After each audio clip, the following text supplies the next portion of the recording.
Hello, vinyl community. One of the first albums I ever owned is this one. This is my original copy from 1969, Best of Cream.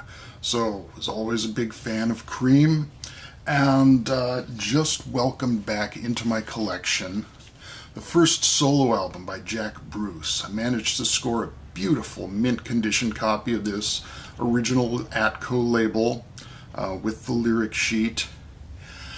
When listening to the Best of Cream back in 1969, it includes the live version of Crossroads, which ends with the announcement, Eric Clapton vocal. So I assumed Eric Clapton was the singer for Cream.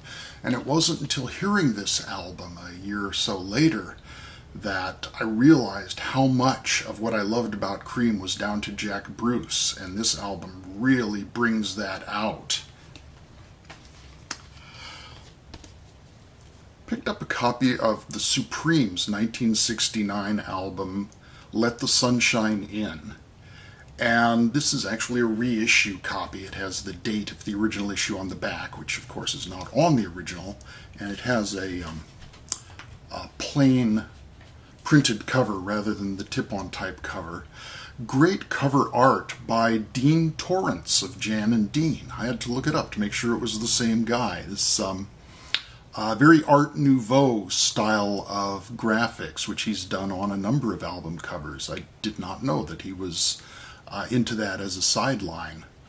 And this is a pretty cool album. It's an album of two halves. The first side is the one with the singles. It has No Matter What Sign You Are, The Composer, and I'm Livin' in Shame, which is the one I really remember from the radio, as well as some great covers. They do Everyday People from Sly and Family Stone, and What Becomes of the Broken Hearted, and Hey Western Union Man by Jerry Butler.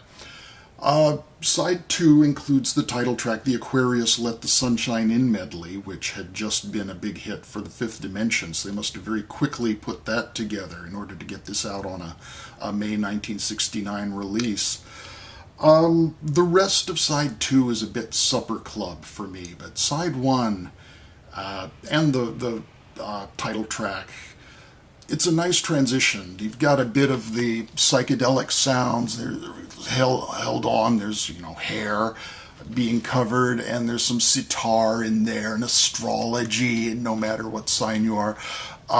There's also a little nascent 70s funk coming in with the Sly and the Family Stone and some funky wah-wah going on. So that's cool to find.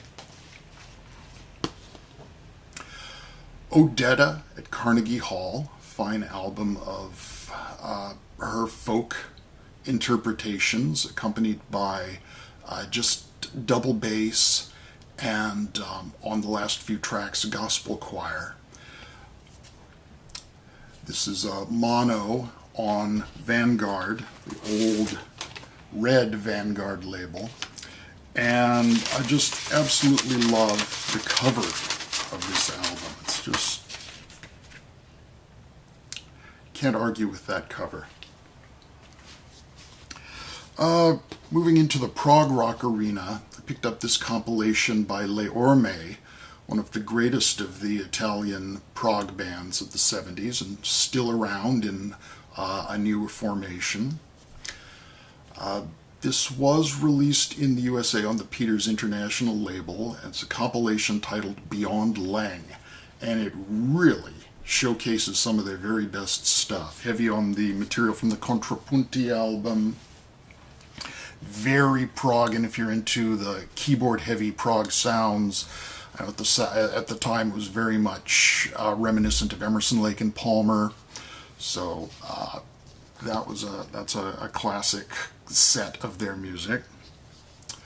Turning Point, jazz rock by a couple of the people who spun off from the original lineup of Isotope, Brian Miller on keyboards and Jeff Klein on bass.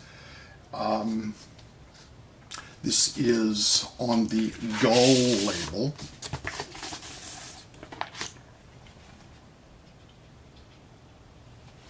Some nice slithery keyboards on that. Might remind you of early Brand X. Bit nucleus in there.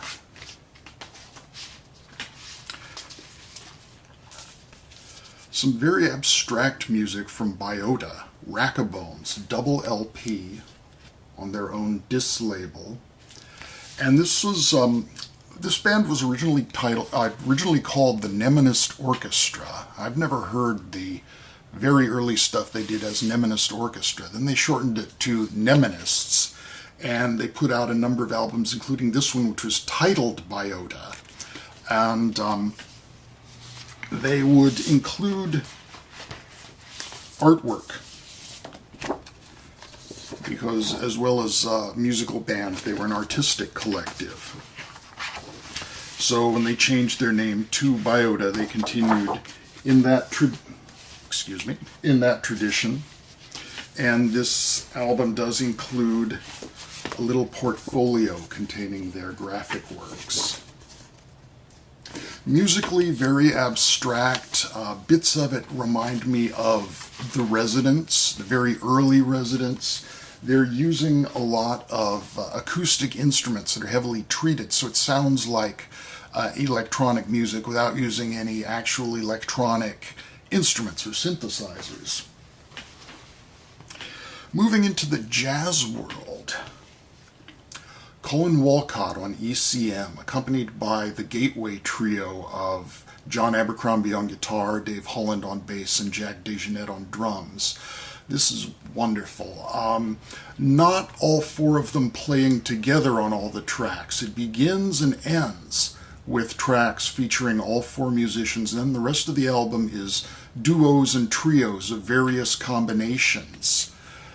And as you would expect from these musicians and from the ECM label, this is a stone classic. Lester Bowie, of course, from Art Ensemble of Chicago, Hello Dolly. And this is actually a reissue of a 70s album titled Fast Last. This is an 80s pressing on the Muse label. And, of course, includes the title track. And I love Bowie's interpretations of pop songs. Things like The Great Pretender and I Only Have Eyes for You, and here Hello Dolly, where he just really shatters the melody with that sputtering trumpet style. And you hear both a love for the original tune and a kind of sardonic deconstruction and like a satire of it at the same time. Here's one I've been looking for a while. It's not hard to find, but hard to find with the cover in really good condition. Elvin Jones is On the Mountain. I'm not sure why that is. That sounds like it's from a movie. Elvin Jones is James Bond, sort of thing. This features Jan Hammer on the keyboards, and he really shines on this. This is great fusion-oriented stuff. The trio completed by Gene Perla on bass.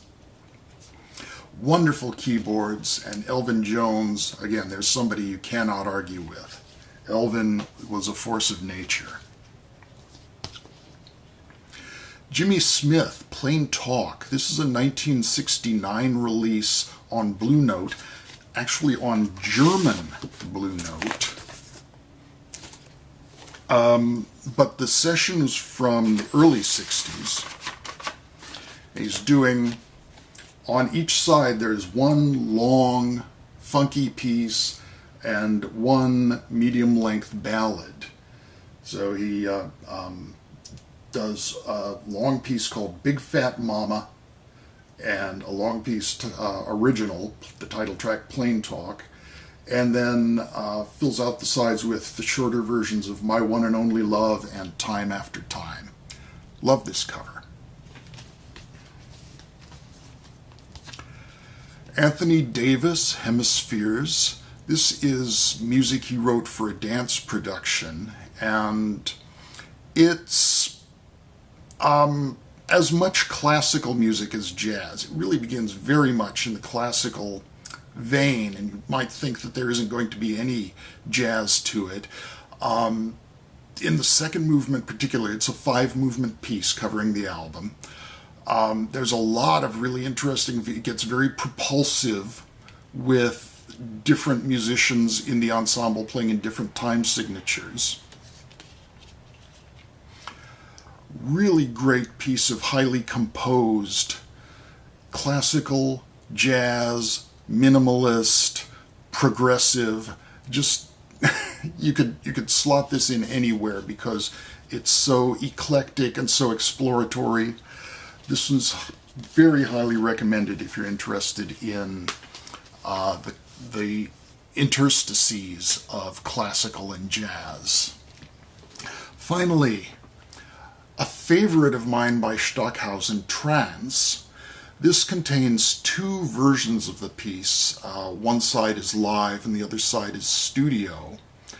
And the piece was based on a dream Stockhausen had, and it includes the sound of a weaving shuttle, a shuttle from a loom that goes shh at periodic times throughout the piece. According to a mathematical formula of like 20 seconds minus 1, 20 seconds plus 1, 20 seconds alternating like that. And there is a particularly wonderful moment where the musicians are silent after this happens until it happens the next time. And on the live version, the audience isn't sure whether the piece is over or not. So some people are starting to applaud and some people are going, shh, shh. So it's a very theatrical piece, as that might suggest, which is why we've got an interesting contrast between the live and the studio productions of it. It involves lighting effects and tricky staging where only some of the musicians are visible to the audience, so they're wondering what's happening with the other sounds that they're hearing that are not coming from string players. That's it for today. Thank you very much for watching. Appreciate your comments, and we'll talk with you later. Bye-bye for now.